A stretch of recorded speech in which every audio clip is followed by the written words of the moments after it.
4월 3일 오늘 하나님의 말씀은 예레미야 19장 말씀입니다. 10절로 15절 말씀.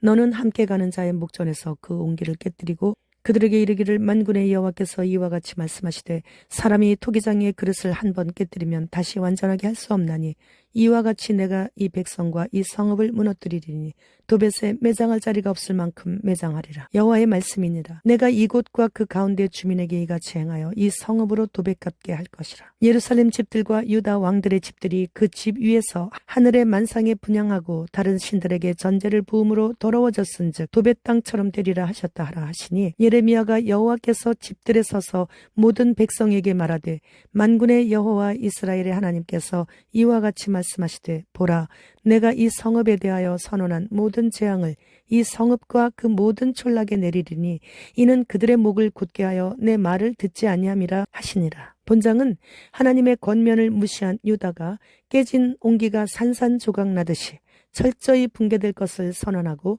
심판 장소가 흰놈의 아들 골짜기에서 예루살렘 성전으로 옮겨 하나님은 이제 더 이상 성전에 임재하지 않으실 것이라는 무서운 경고를 하고 있어요. 하나님께서는 예레미야에게 토기장이의 집에 가서 항아리를 사서 유다의 백성들과 장로들과 제사장들과 함께 가는 자의 목전에서 항아리를 깨뜨리게 하심으로써 유다의 철저한 파멸을 선포하셨습니다. 이사야 20장 3절 말씀. 여호와께서 이르시되 나의 종 이사야가 3년 동안 벗은 몸과 벗은 발로 다니며 애굽과 구스에 대하여 징조와 예표가 되었느니라. 이렇게 하나님의 말씀을 대언하는 선지자의 사역이 쉽지 않았음을 보여주시는 거예요. 에스겔 12장 12절 말씀. 무리가 성벽을 뚫고 행장을 그리로 가지고 나가고 그 중에 왕은 어두울 때 어깨에 행장을 메고 나가며 눈으로 땅을 보지 아니하려고 자기 얼굴을 가리리라 하라. 하나님의 말씀을 무시하고 듣지 않던 유다의 백성들은 겨우 행장만 어깨에 메고 바벨론의 포로로 끌려가게 될 것과 시드기야 왕이 끌려가면서 두 눈이 뽑혀 실명하게 됨으로 인해 자신의 눈으로 그 땅을 보지 못하게 됨을 예언하는 거죠. 오늘 본장에서 예레미야 선지자를 통해서도 토기장이 집에 직접 가서 항아리를 사서 장로들과 제사장 그리고 백성들이 다 보는 데서 깨뜨리게 하시면서 깨진 항아리를 다시 복원할 수 없듯이 이렇게 유다를 깨뜨리겠다고 경고하시는 거예요. 하나님의 말씀을 전하는 사역자들은 예나 지금이나 잘 깨달을 수 있도록 시청각적으로 보여주시고 계시는 거예요. 신약에서 예수님께서도 눈 붙일 시간도 모자라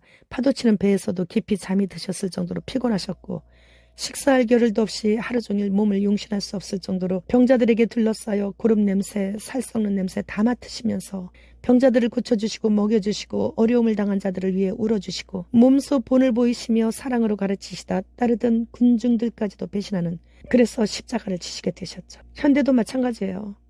하나님의 말씀을 본인도 경히 여겨 지키지 않는 많은 목사들과 꿈과 신비주의적인 은사를 말씀 순종하는 것보다 더 좋아하고 따르고 있는 많은 신자들은 지금이 어느 때인 줄도 모르고 알려줘도 관심도 갖지 않고 현재의 안정된 삶과 편리함에 길들어져 다음 세대에나 주님 오시는 줄 알고 입술로만 주님을 경외한다고 하고 있죠. 이 마지막 때 주님 앞에 서게 될 그때 그들은 한결같이 유구무원일 수밖에 없을 것이에요. 결국 성박 어두운 곳으로 쫓겨나 슬피 울며 이를 갈미 있으리라의 주인공들이 되는 것이죠. 주의 종들의 상전은 예수 그리스도예요. 그런데 그 예수 그리스도께서 섬기러 오셨다 그러셨어요. 그런데 상전은 섬기러 오셨는데 그의 종들이 섬김을 지금 받고 있어요. 그들은 다 어디 가요? 성박 어두운 곳으로 가는 거예요.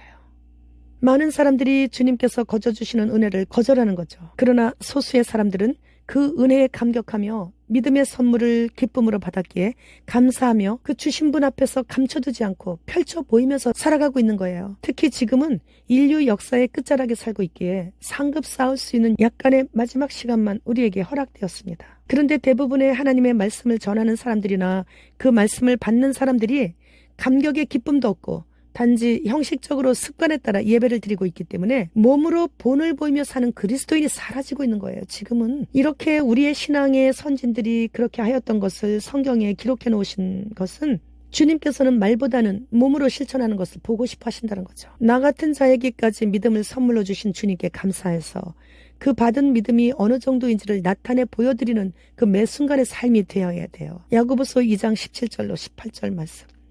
이와 같이 행함이 없는 믿음은 그 자체가 죽은 것이라. 어떤 사람은 말하기를 너는 믿음이 있고 나는 행함이 있으니 행함이 없는 네 믿음을 내게 보이라. 나는 행함으로 내 믿음을 네게 보이리라 하리라. 21절로 22절 말씀. 우리 조상 아브라함이 그 아들 이삭을 제단에 바칠 때 행함으로 의롭다 하심을 받은 것이 아니냐? 네가 보거니와 믿음이 그의 행함과 함께 일하고 행함으로 믿음이 온전하게 되었느니라. 믿음 있는 자는 반드시 행함으로 그 믿음을 증명합니다.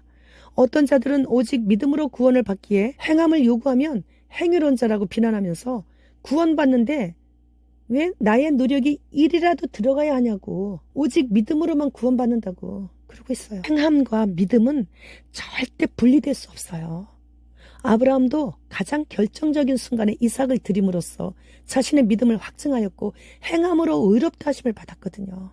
그래서 믿음의 조상이 된 거예요.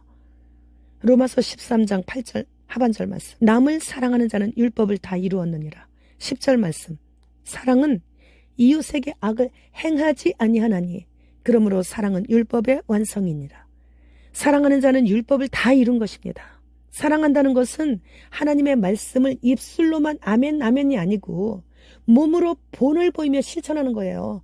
입술로만 믿음 있다고 한다면 그것은 죽은 믿음이에요. 믿음은 나타내 보여드리는 실천하는 거예요. 주님은 신구약 성경 전체에서 행하라고 말씀하셔요. 이 말씀에 순종하여 행하면 율법을 다 이룬 것이므로 율법의 완성이라고 하신 거죠.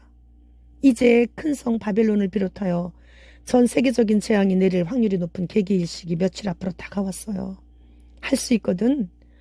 온 마음 다해, 온 힘 다해 하나님께 믿음을 나타내 보여드려야 돼. 지금 내게 주신 모든 것을 다 동원해서 선을 행해야 돼요. 지금. 그 길만이 진짜 살 길입니다. 미국의 트통이 아닌 우리나라 윤통이 오른손을 양복 윗조거리 사이에 놓고 그러한 모습을 유심히 지켜보고 있는 저들 앞에서 확인을 시켜주는 걸 봤어요. 한동훈 씨는 저출산으로 인한 인구 절벽 타개 정책으로 이민자들을 대거 유입해야 한다고 아주 위험한 발언을 하고 있고요. 누굴 믿어요? 지금 누굴 믿어야 돼요? 우리 교회 성도님 한 분은 자신의 집 우편 물함에 들어있는 투표 용지를 봤는데 경영씨가 있었다고 하면서 헛웃음밖에 안 나와서 바로 쓰레기통에 버렸대요. 이젠 2단 3단인 헛이나 좌파 우파 아무 의미 없어요. 다 한 통 속이에요. 빌게는 강제 예방 흰신통에서 인구를 줄이는 것이 가장 환경 친화적인 해결책이래요. 인도는 세계 최초로 초등학교에 로봇 교사를 채용했습니다. 이제 취업할 곳이 없어요. 호주의 채널 9TV는 바퀴벌레 요리를 선보이면서 시청자들에게 곤충 요리가 얼마나 맛있는가에 대해 설득을 하고 있어요. 그래서 주님 지금 오십니다.